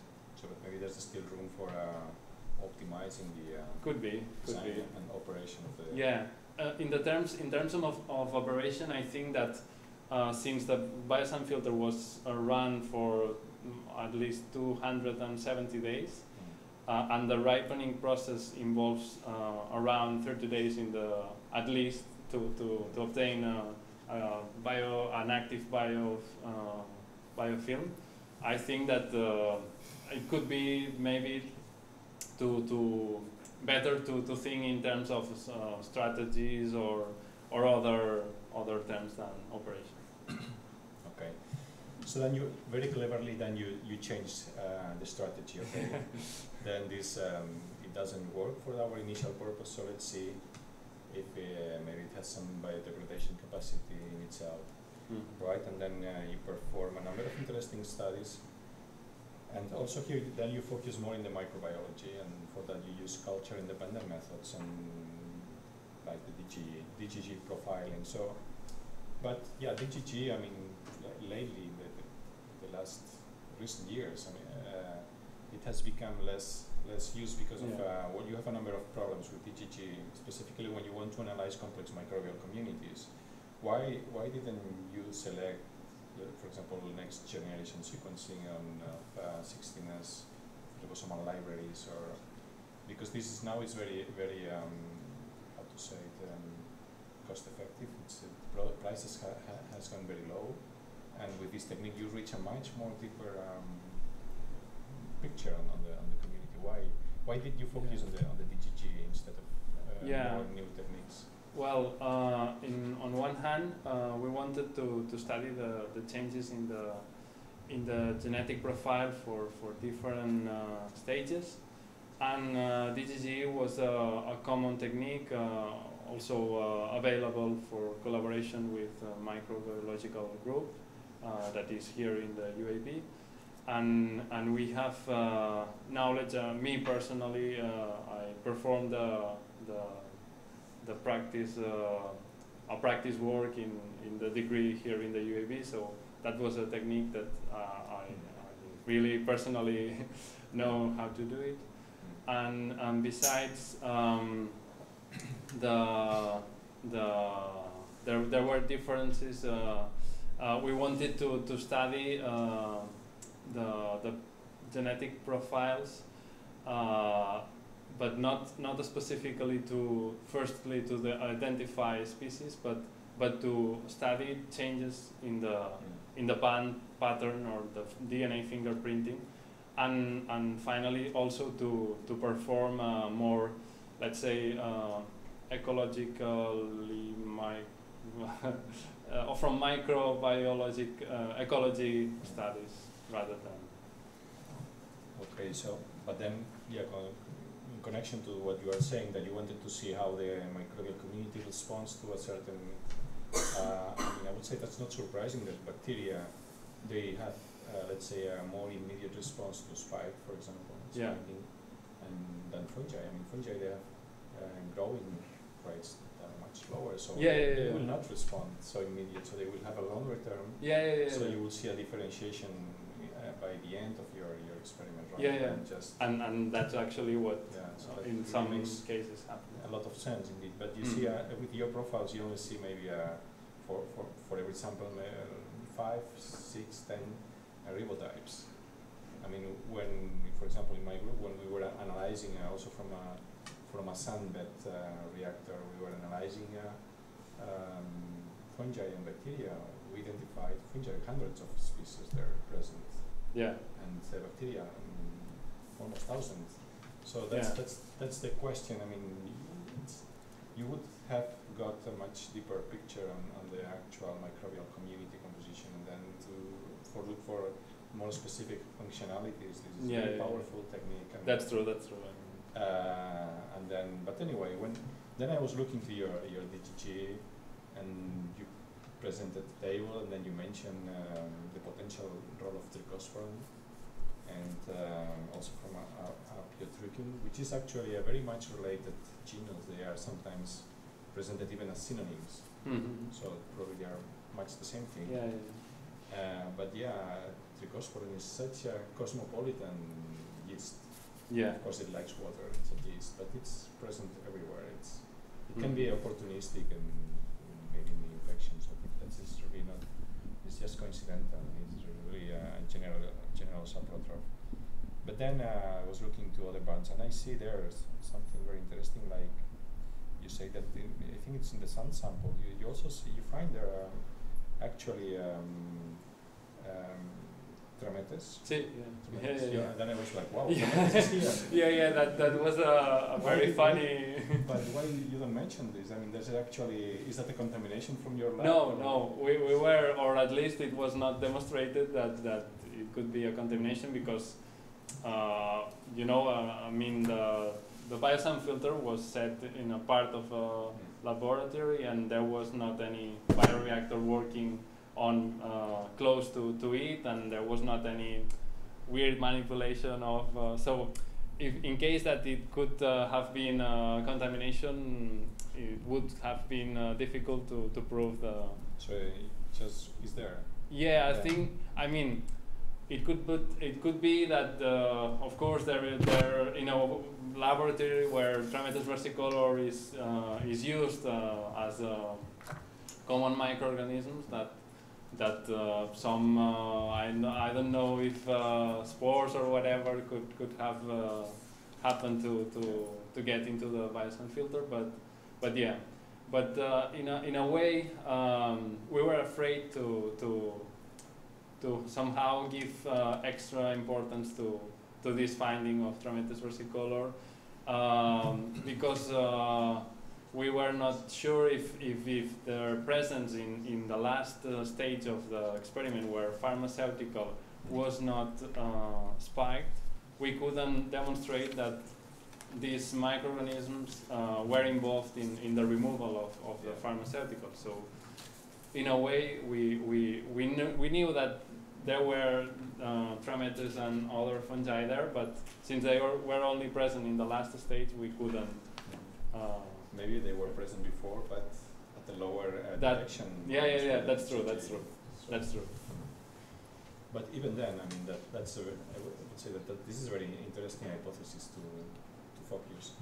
And why then you don't introduce in purpose? I mean, instead of inoculating to preparing a liquid reactor, which I mean, you know that for ligninolytic fungi and for litter degrading fungi, this is a kind of, we are forcing the ecology very much. Because of course they are used to live on solid substrates, on the ground, on soil, and so this is a liquid phase reactor is kind of a natural thing for them to go on. So maybe if we use the sand filter, might be something closer to their original ecology and physiology.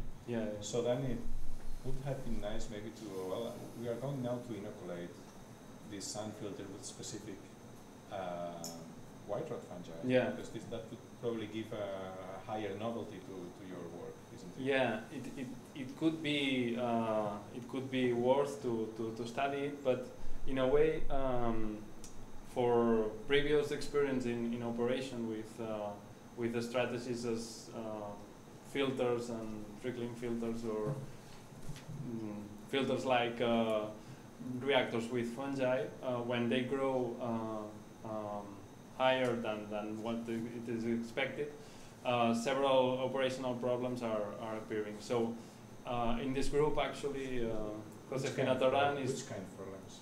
Sorry? Which kind of problems do you mean? Such as like, how to say, the accumulation of biomass that... Clogging. Clogging, yes. And to avoid this to happen, some other colleagues in my group is trying this shift from submerged cultures into kind of solid matrix, but within recycling with recirculating liquids, but on wood matrices as the main substrate for both the colonizing and the feeding of the fungi. Of course, this will depend very much on the organic load, which will promote biomass development. If you, instead of applying as a pre-treatment, you could apply it as a post-treatment, where then you have little organic matter, so that fungi also can be more competitive, and even this level of scarcity can trigger sometimes a higher enzymatic activity. So the possibility is maybe also using this technique as a post-treatment rather than a pre-treatment. Well, post-treatment in relation to a standard sludge activated system. Okay, there's just of course ideas that could be maybe interesting as a future work. I also saw the Pseudogescheria. Sorry? In the filter there was also an interesting fungi, Pseudogescheria, which has been also related with the degradation of xenobiotics, with especially hydrocarbons and so on. So there are some interesting microbes there in the fungal part. Okay. So, but then moving to the next chapter, where you focus on the biodegradation and absorption, biomass absorption, more as a general question. I mean, because you see some difference in depending on the compound. Did you try to correlate to which extent absorption relates to, let's say, for example, the hydrophobicity as the octanol water partition coefficient? There's kind of a correlation there that you could. We didn't perform any correlation calculation, but indeed this coefficient partition is involved in the water solution. Absorption. This hydrophobicity is triggering the absorption. Okay. And then also you see that you checked different species. This actually concerning the species you selected for your thesis, because Dr. Gross also asked you about why did you choose those particular pharmaceutical compounds. I would ask then, why did you choose specifically those fungal species to check? What was the criterion for? Well, the criteria was even if we, at the end of the thesis, we worked with 8 different species. At the beginning, when this experiment was performed, we had cultures from all these 6 species, and the 2 following species were Pleurotus striatus and Pycnoporus sanguineus. Pleurotus striatus was provided by University of Italy in Florence, and the Pycnoporus sanguineus is a fungus that was isolated in Mexico, where I performed like a characterization experiment. So the reason was more that we were determined by your by the cultures of fungi available in Okay, so then you see that also when you show the graphs on the distribution between biodegradation and absorption, you see then that for example, the absorption level differs very much depending on the species. But then the question is, did you take into account the amount of biomass present on each assay, so that you could kind of be able to compare really that which one has a stronger absorption properties, or even estimate a kind of biodegradation rate. So to be able to really compare between species, did you take into account the What we usually do in the group as a routinary protocol is to try to inoculate the same biomass in the experiments for all fungi. But the problem is, since we work with dry weight, we cannot assure that the biomass that we are inoculating is the same for all the cases, but what we indeed do is to estimate relationship between the dry weight and the wet weight. So by adding the same wet weight or the equivalent wet weight from a previous known relation of dry weight and wet weight, we're able to add the same biomass, or at least approximately. From the error bars can be more or less Okay, so high or small, but yeah. So you think that then these graphs, the different species can be really comparable? Yeah. Taking into account that there might be some error. But and then when you see certain species that has, I don't remember now the name, but one particular species has a much higher absorption or sorption capacity than the rest. Do you think what could be the reason for this? We know, for example, that melanin is a very good substrate for the absorption of all kind of high contaminants, metals, and it's kind of protective shield for for the fungus. So, did you explore if there's a physiological reason for this difference? We didn't actually explore any physiological reason, but within the experiments of lacase purification, we do observe that from the different cultures of fungi, even with the different conditions, we obtain different productions, for instance, of polysaccharides or other substances. So the final aspect of the cultures and the liquid phase was different from one culture to the other, and hence even the apparent viscosity of the culture was different. So of course it could really be involved physiological.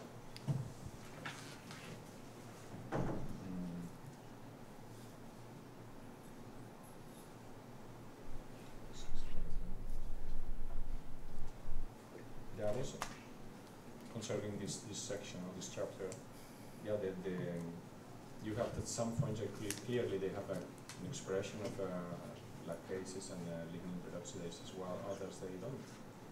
Yeah. If they don't, what's actually the mechanism, the biodegradation mechanism? Talking in general, I know that there are some specificities for every one of the compounds, but in general, there are these pleurotus, intermetes, no, it wasn't there.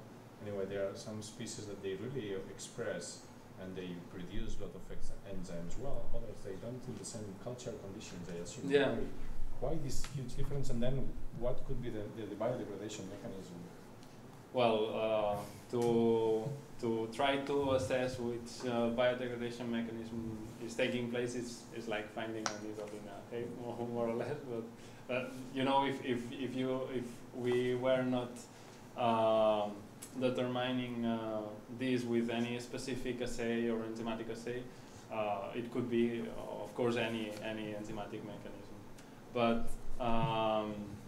But yeah, there could be. I mean, there have been reports of in the case of enzymatic production, just in the case of lacase, let's say, for each species of fungi, there is a high. There are high differences between only the induction conditions of lacase enzyme, even within a same fungal species and a same strain.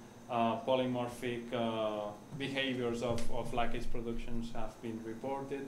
So at the end, I think that fungal biodegradation in general is not still mature enough to claim for sure that this degradation is, or within the light of the results that we have for this thesis to claim which.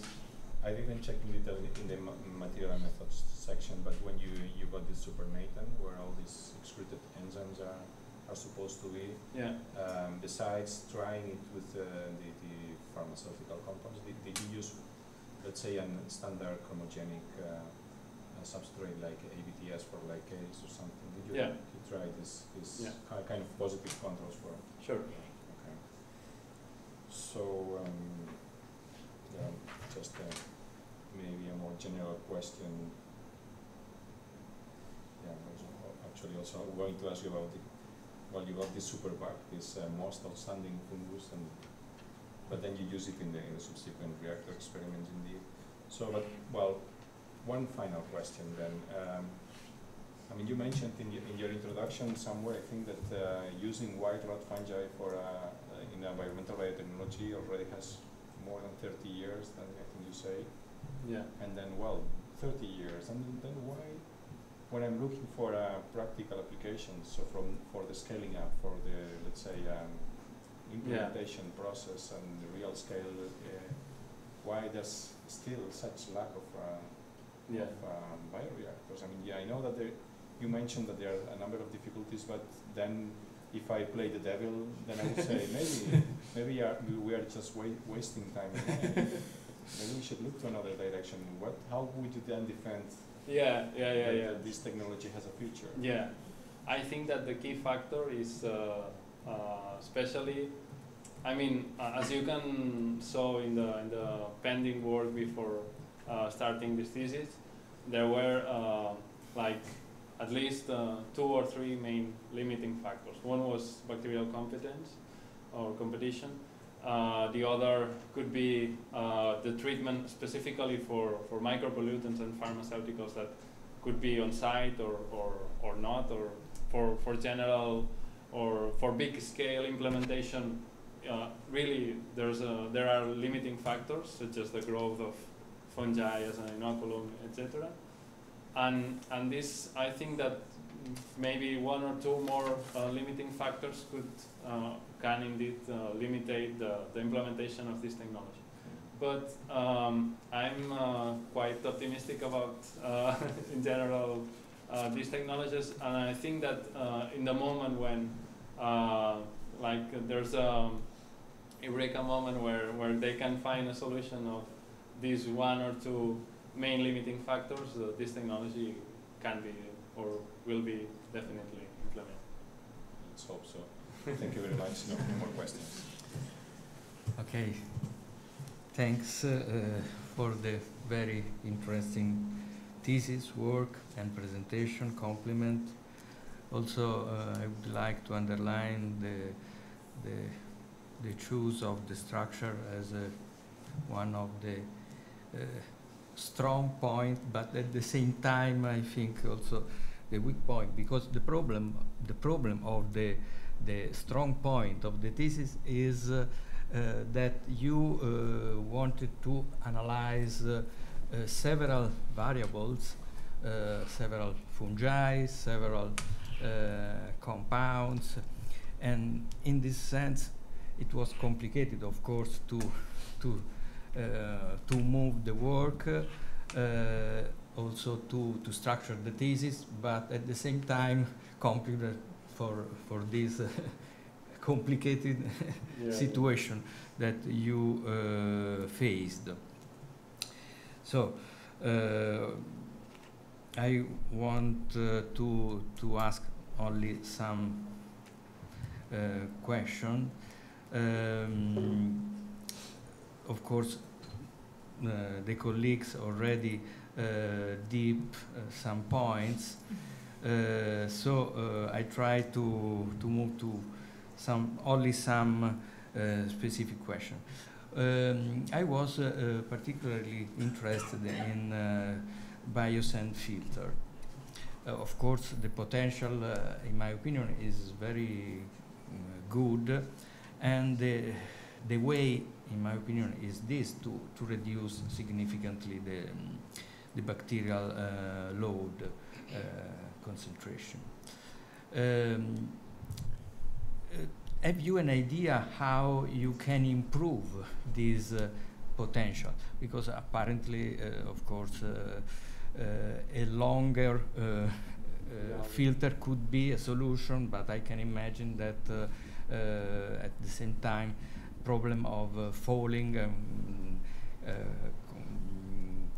increase of pressure, and so on can go on. So, have you an idea how it is possible to improve the performances?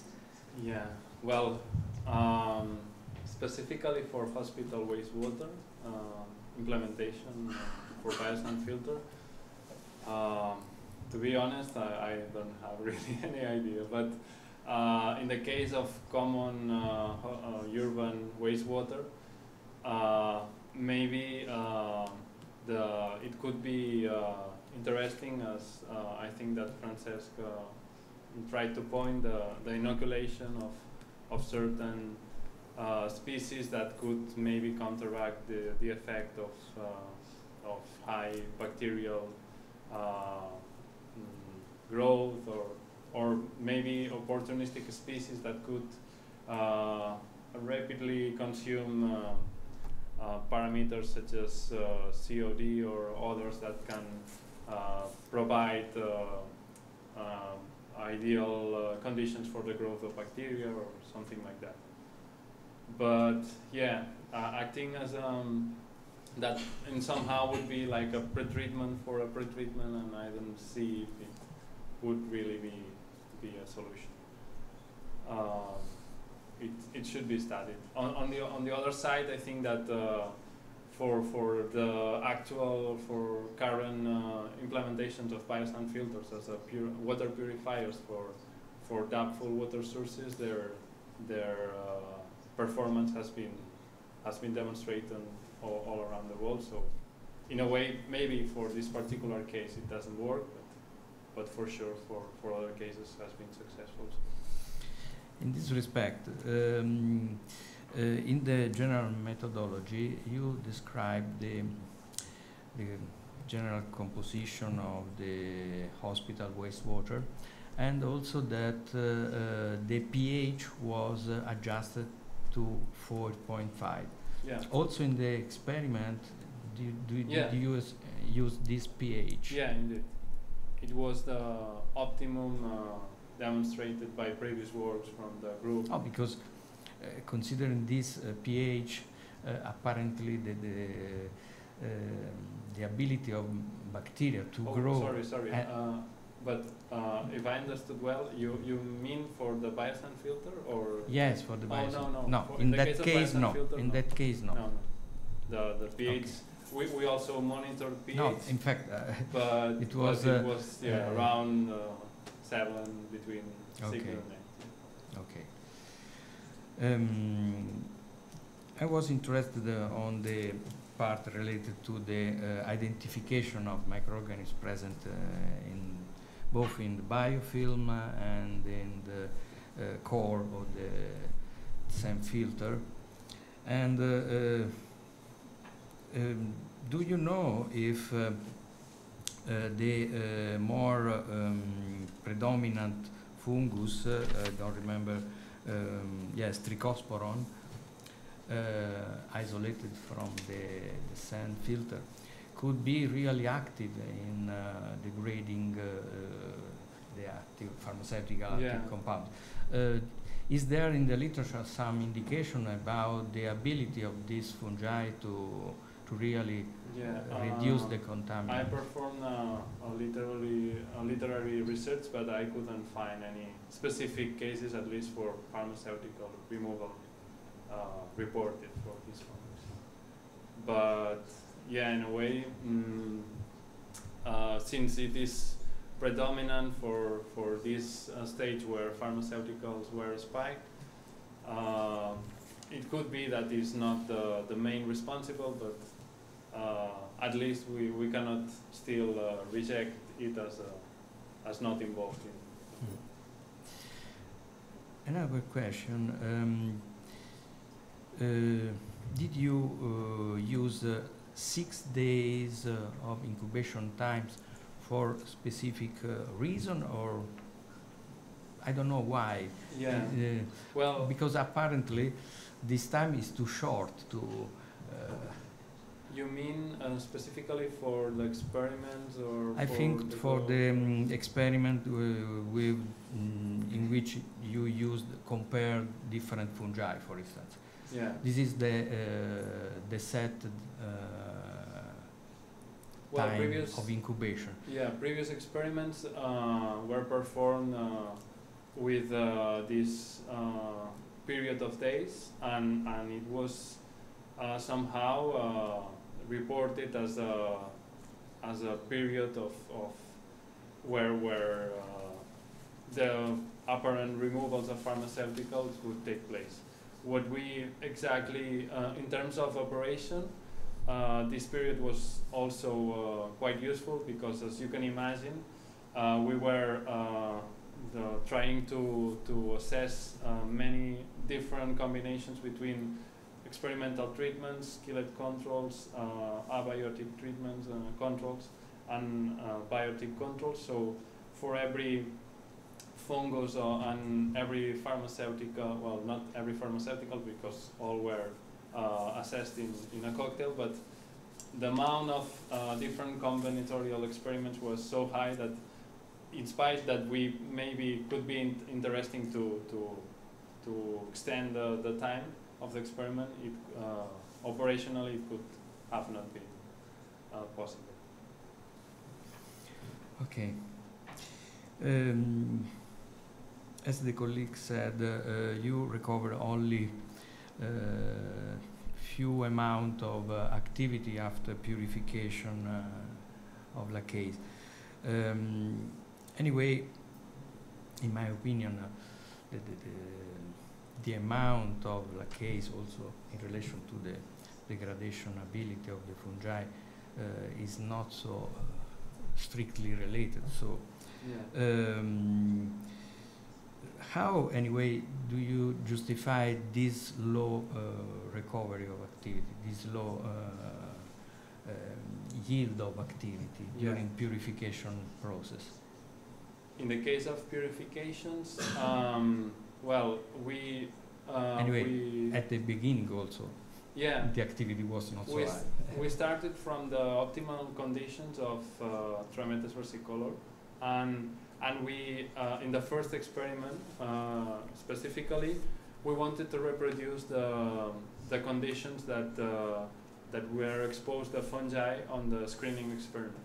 So we didn't want to use any inducers into the medium to try to be as much closer to the conditions where the experiment with pharmaceuticals took place. So in spite of that, we saw that without the use of inducers, we couldn't get enough activity to proceed with purification. Okay. In the chapter 6, did you study the activity of removal towards the intermediates of some compounds? No? So you try to show the time course of the degradation of the mother compounds, but also the other intermediates. Did you a balance in a certain way of the transformation of the mother compounds to the other intermediates? And in any way, how do you justify that the mother compounds go down while the intermediate tends to be stable? Yeah, this is a question that, in the way that the data is represented, cannot be much clearer. But because in the x of the y-axis, there is not the concentration of the pharmaceuticals, but the relation of the area of the peak. So in this way, it is risky to try to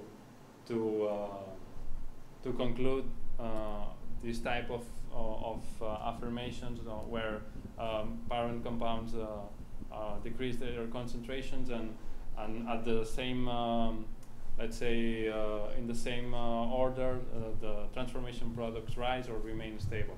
So in this way we want to study this situation, but since the data available for concentrations is not yet was not yet provided by ICRA, we couldn't perform it. but it is expected to be. Okay, moving to the last chapter. I don't understood so well why you didn't test Pleurotus striatus under not sterile condition, because in my opinion Pleurotus striatus has a good ability to compete with microbiota. It is well known that Pleurotus striatus produce some antibiotics and so on. Why you didn't test? Yeah, well, I guess that mainly due to lack of time, but when we saw that the bioreactor in continuous mode in under sterile conditions could be extended for such a long period, we really, I'm sure that it will be sooner or later tried. It's a pity that you have no time, of course. 3 years is not so long time to test the combination of biocide filter with one of the reactor. Yeah. Is really a pity, but I hope that you will the possibility to perform this experiment, because of course it could be extremely important to towards the applicability of the process. What is your opinion and your feeling regarding the possibility to improve significantly the performance at the lab or pilot reactor scale, the process that you tested in lab? What is your feeling? There is a good opportunity to improve the process or not? I think that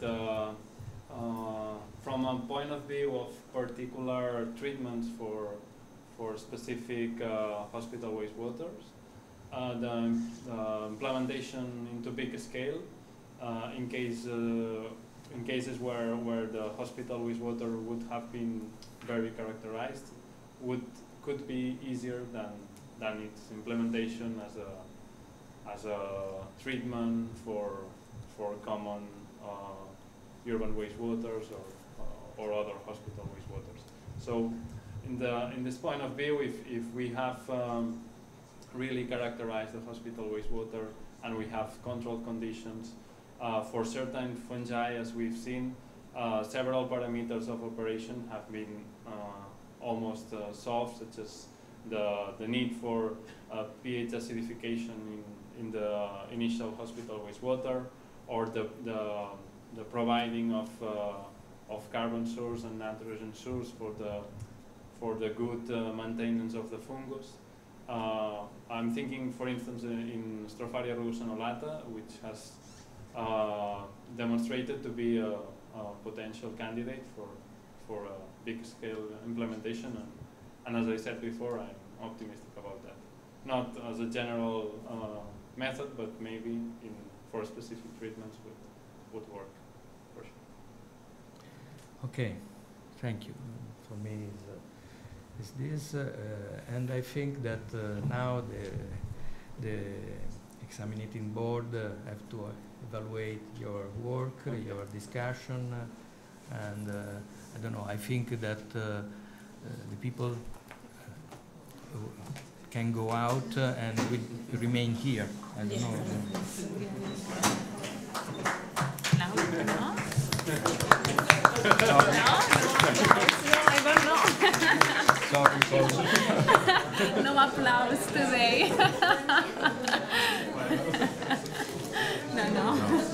Sorry for No, don't worry. It's difficult to know, yeah. But actually, no. After these people up, Normally, yes. Normally, yes. But in some universities, they applause once they get degrees. Okay. Yes, Then yes. it's like, okay, now, Yeah. Yes. now it's certain that you succeeded. I'm sorry for my